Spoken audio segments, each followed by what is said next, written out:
I caught former L.A. Laker Dennis Rodman's acting debut on L.A. Doctors the other night. Why is it that anyone named Dennis can't act for shit?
I'm having Deja Arsenio Vu. Had to pop in a little mint there so when we kiss it doesn't get awkward. Let's see what's new in the world this week. Jesse Jackson arrived in Yugoslavia and said he hopes to meet with Slobodan Milosevic tomorrow to appeal for the release of the 3 captured U.S. soldiers. I'm sure Milosevic will listen to Reverend Jackson. You know, he's so open with other ethnic groups, isn't he? China's largest demonstration since the protests at Tiananmen Square took place on Sunday when 10,000 people gathered outside government headquarters in Beijing, demanding the right to practice a form of meditation and exercise. This Tai Bo thing's going through the roof. Huh? I get the feeling he was watching his Cocker Spaniel one day and he came... The Food and Drug Administration on Monday approved Xenical. Am I saying that right? Xenical, a fat-blocking drug that keeps about 30% of dietary fat from ever being absorbed into the intestine. Amazing medicines lately, huh? First Viagra, then Xenical. Now you can not only get it up, but you can see it.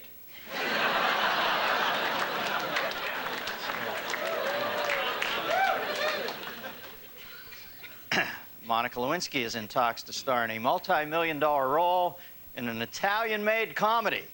The movie is rumored to be Roberto Benigni's new film, I Blow Up the President.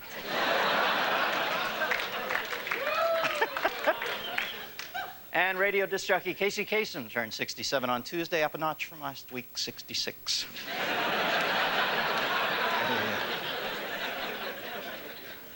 Monument to Joe DiMaggio was unveiled this past weekend. Very touching at Yankee Stadium in New York. Paul Simon came out and sang an acoustic version of Mrs. Robinson. Very moving moment. The only sound that you could hear in the entire stadium afterwards was Art Garfunkel yelling, "Beer here!"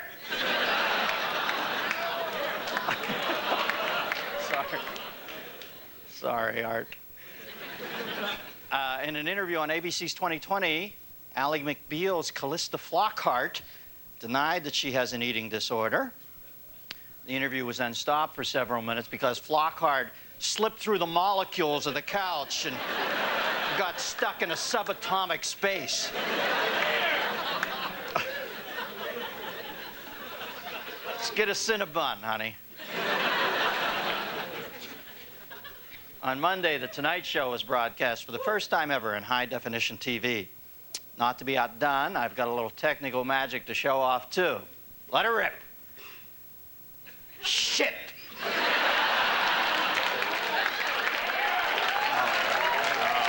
good stage. Good stage, huh? Yeah. 9 months from now, there'll be a rash of undergrad pregnancies.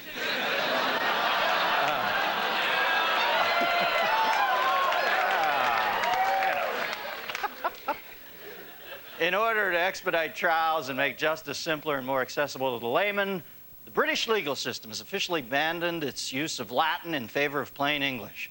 Well, drop me knickers and bugger me.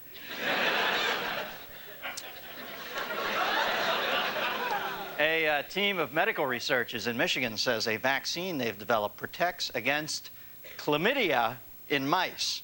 Yeah. Well, yeah. Thank God we can all sleep again, huh?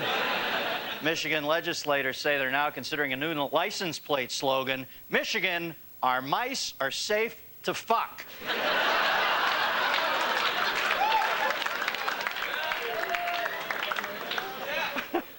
Hey, don't laugh. I know a guy in college who fucked a mouse.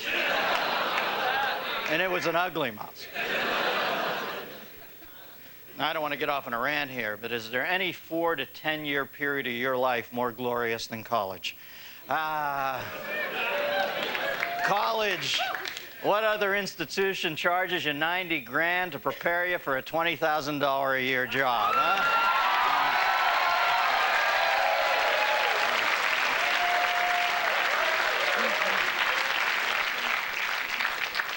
And by the way, I don't think you should have to pay back college loans unless you get a job in your field. Put some pressure on the school. If I can't pay my bills, I'm not paying yours, all right? See, I know you're all youngsters. What I did there is called pandering.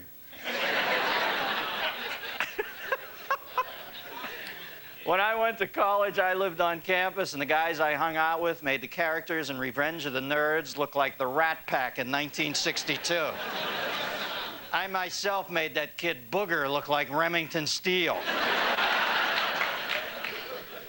I remember finally breaking down and trying to wash a pair of socks by shaking them around in a rinsed-out Skippy peanut butter jar full of hot water and a squeeze of Colgate Tartar Control toothpaste. Now, my sophomore year, I had 3 completely different roommates. Sidney was a grade grubber, Tom was a ladies' man, and then there was Carver. Carver was a total stoner.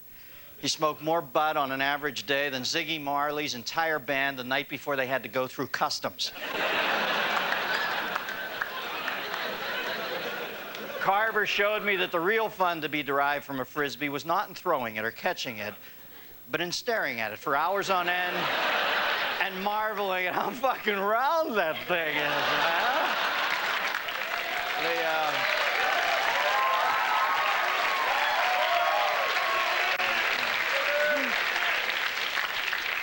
The one thing I did learn right off the bat in college is never have a roommate who's really good looking unless you like sleeping out in the hall using a bag of Cheetos for a pillow. Fortunately, my junior year roommate Wayne and I got along really well. We had a signal to use to let the other know if we were in bed with a girl, so don't come in. His sign was he'd leave a belt hanging on the doorknob. My sign was hell would freeze over. So it worked out well for the both of us. Co-ed dorms are God's little joke on post-adolescent males. At no time in your life will you ever again be so horny and living so close to so many women who will have absolutely nothing to do with you. Nowadays, certain universities make you get written permission from somebody before you can have any physical contact with them. Well, that's just great. You're pasty-faced, lonely, horny, insecure, and now, in addition to breaking the news to your date that you're going to have to go Dutch with her at the soup plantation because you blew all your money on a kegerator, she's also got to write a 3-page essay on why she'd like to accompany you back to the pathetic little Yasmin Bleeth poster-decorated corner of hell that you call a dorm room, and that you share with a guy named Spoogie, whose rigorous masturbation schedule means that he only leaves the room for meals and the man has shipped in line for the Phantom Menace tickets. But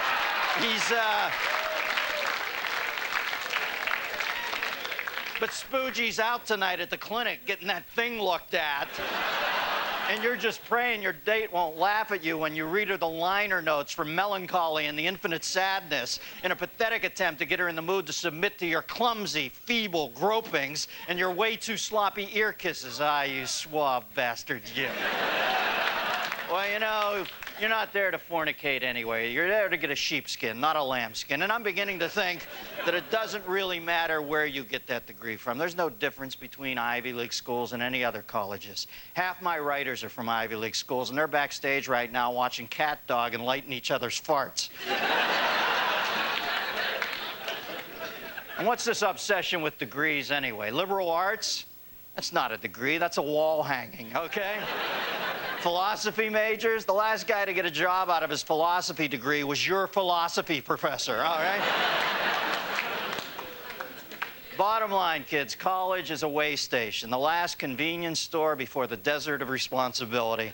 It's a place to separate the people who want to study and move on to a fulfilling lifelong career from the geniuses who want to drop maraschino cherries out of their ass into a shot glass for the glory of drinking a free tequila shot out of the same glass.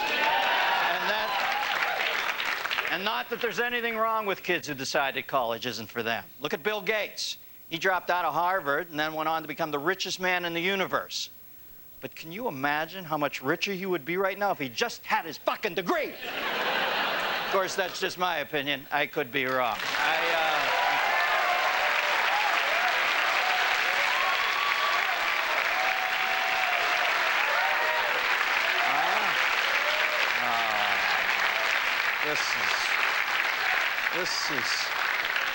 This is about to break out into a folk mass. Want to know what you think, America? Give me a call, 1-800-522-8673. For dedicated students of comedy, my guests tonight certainly offer a class you don't want to miss. Their Emmy-nominated HBO series, Mr. Show. Please welcome... Did somebody actually write the Professors of Yucks on this thing?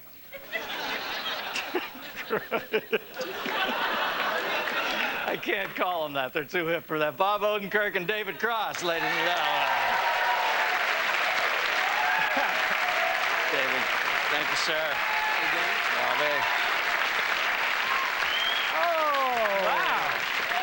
Boys. Oh, my God, look at this. How you boys doing? We're obviously moving up because we both have a place to sit on the Dennis Miller Live show. No, I don't remember that. Last time you were here, we only had one chair. David sat in my lap. Yeah. Well, the show was new. I didn't know if you were shitheads or cool at that point.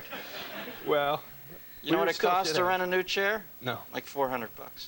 That's how crazy the world is. You go out, you rent an extra chair, $400. And I like you, but around $398 worth. Now, what colleges did you guys? I don't know your college history. I know, Bobby, I used to work with you at Saturday Night Live. Right, but I'm not a Harvard guy. No, you weren't? No, How many of the guys were there? There were heavy Harvard, right? Everybody except for me. I went to Southern Illinois University. Ah, the Salukis, if I'm not mistaken. Yes. Wow, you know more about it than I do. I remember they won the NIT one year, didn't they? What is that? Huh? Is that a drinking contest? Is that National Invitational Tournament? Yeah, I just like being in a place where I was, you know, the smartest guy and most industrious. So I actually went to 4 colleges because I went to college when I was 16. I went to No, are you one of those brainiacs? Well, I was a brainiac, but then I was like, but I don't want to compete with other brainiacs. So I went to College of DuPage near my house. DuPage? Yeah, because I was such a young guy. I thought I'll never make it at college because I'm only 16. And then the next year I went to Marquette. DuPage? When I know. Where's that? Is that down there, University of RuPaul? Or? It's just like a school for housewives. And then the second one? And well, there's a crowd pleaser, huh? And got an email? They can send it directly to you. DuPage. Then what was the second Marquette. One? Marquette. Okay. And then when I finally went away to college, I was like, God, everybody acts like they're 3. I can handle this. So. Then I chose a college that I could just be the smartest, most industrious guy at, which was Southern Illinois University. And I kicked ass there. It was great. Were you an outcast because you were the brightest, or were you welcomed into the... No. Everybody there was kind of an outcast, so they all hung together. It was really cool. There's also a degree of how smart the people are. I mean, I don't want to take anything away from you, but when people are coming up to you going, "You're the smartest," it doesn't have the same thing. Dave, you got a name for that little character you just did there? Who is that? That's quirky. Give us a little more quirky. Give me a little. I don't feel so good.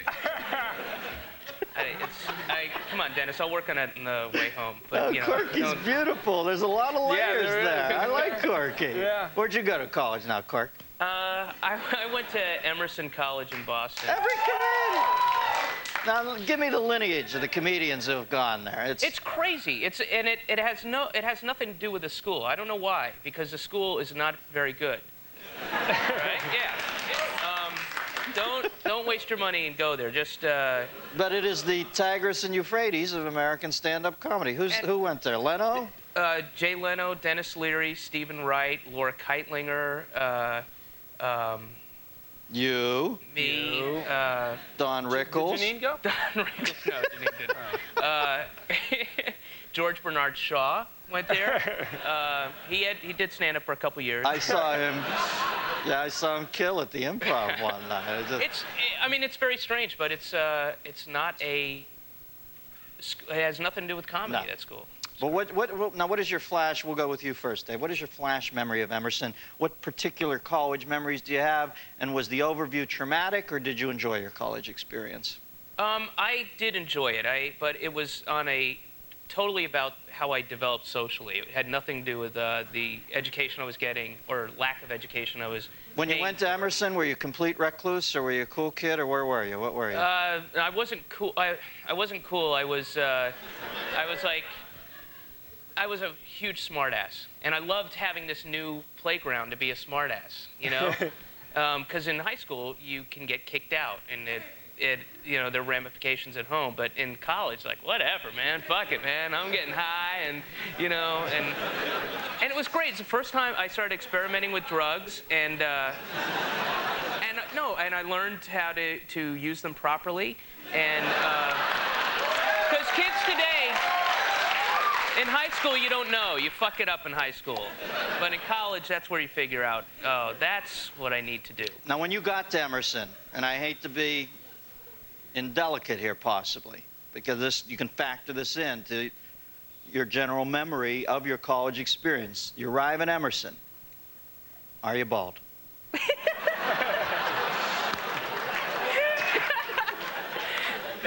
Or if that's something everybody is doing, and so you shaved your head, right? That's right. And then it never grew back. What the hell?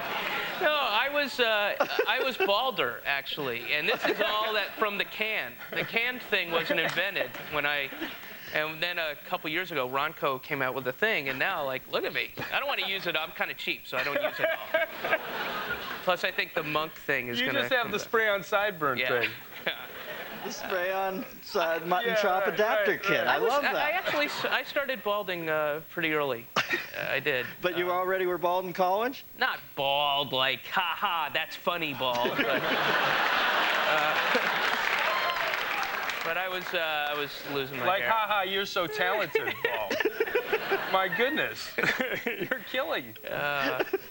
What about you now, Bobby? What's your general memory of Southern Illinois? I gotta say, it was mushrooms. It was doing mushrooms. No. I know. No, look. Come on now, you shouldn't abuse drugs, but Dennis, when I think about that time, first, I worked really hard and I wrote comedy. That's what I did with my free time because I didn't have to study at all. I don't want to hear the mushroom story. I'm sorry. I just got to stop that in the bud. I want you to tell me. I understand. I just, I guess it was the craziest thing that happened to me there. So I do remember that. But you actually meant I used college. portobello mushrooms. Yes, of course. Okay. And my goodness, what other kind are there? I used college as a place to do comedy, to write comedy. And so I wasted all that money. I guess I could have just done it at home, and about the same number of people would have seen me do it.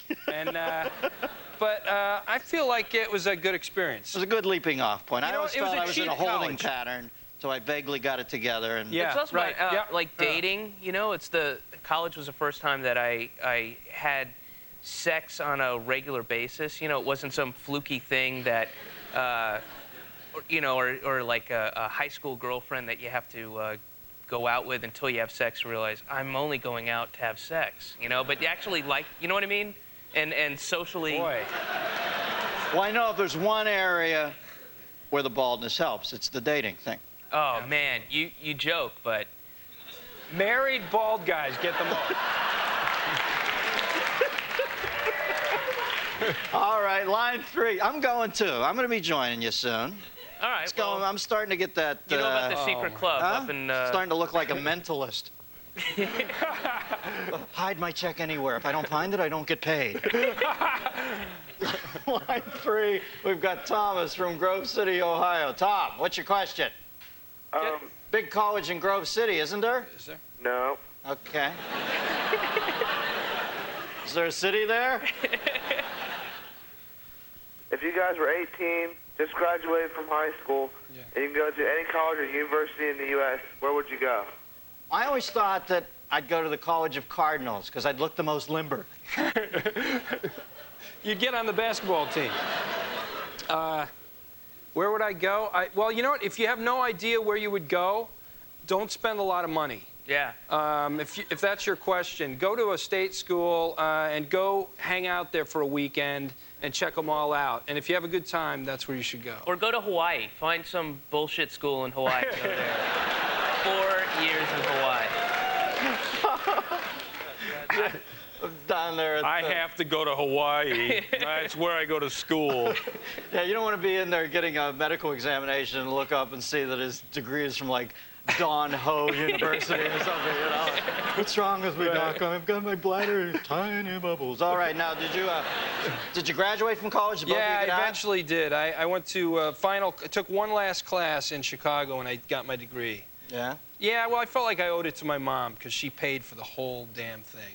All right. So. Bobby, a touching Isn't that softer nice? side that I don't Sweet. see on Mr. Show. Davey, did you graduate? I dropped out because my mom didn't pay for the whole thing.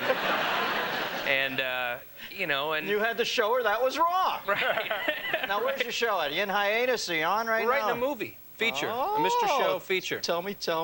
It's called Ronnie Dobbs, and it's about a character who gets famous from being arrested on cops. I always feel so Sound good? sorry for that bastard. Man. In his undies, face down in that Save-On parking lot. It's kind of... That's the look he always sees. He's got the heel pressed on his face. It's a grim place to go from. Boys, always good to see you. man. Bob and David, ladies and gentlemen. Stick around. We're good to do. Thanks, man.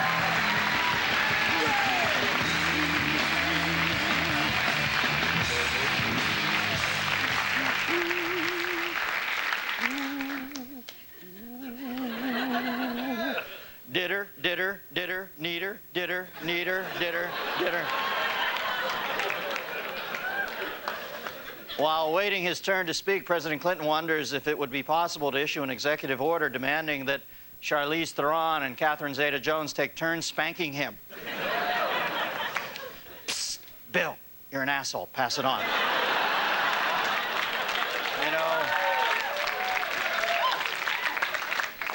You know, Hillary, if you really want to get back at Bill, the three of us have a plan.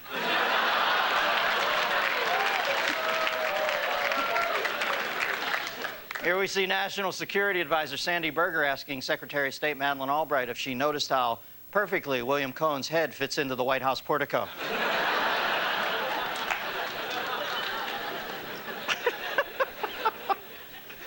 Well, thanks for the so-called sex, Stan. No hard feelings. In short, each member of NATO is like a single mustache hair. Individually, we are weak, but together we are striking and manly. During a visit to a New Hampshire nursing home, presidential candidate John McCain found it hard to hear himself over Cora Silverman's deafening phlegm hacks.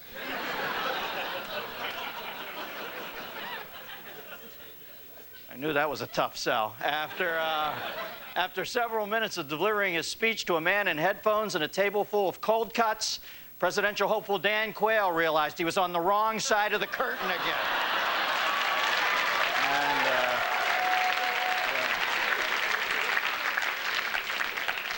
Thank you, God, for bringing Dan Quayle back into my life.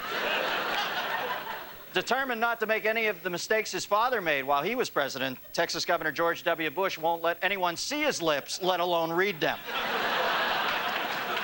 And the warm, welcoming embrace of Russian President Boris Yeltsin went on for several moments before former Japanese Prime Minister Hashimoto realized that Yeltsin had indeed passed out. And this much water.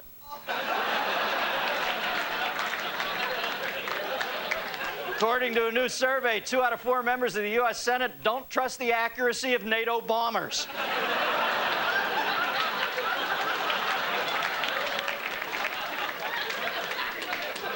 Eventually, Quang noticed that only women who turned Kibo down for a date were branded lesbos.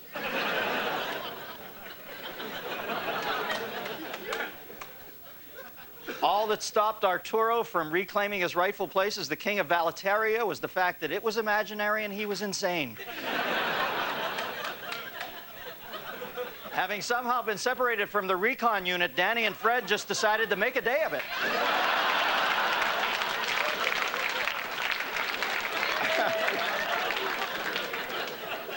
After using the virtual sex machine at the high-tech convention for 5 days straight without food or rest, Mark simply didn't have the strength to take off the equipment or ask for assistance. As they waited for Star Wars tickets that wouldn't go on sale until next month, Jonesy would turn to Mickey every 7 hours or so and say, "This is gonna be fucking great, compadre." The last thing many a traveler saw was old Joe grinning and asking how they liked the special mushrooms he'd put on the meatloaf.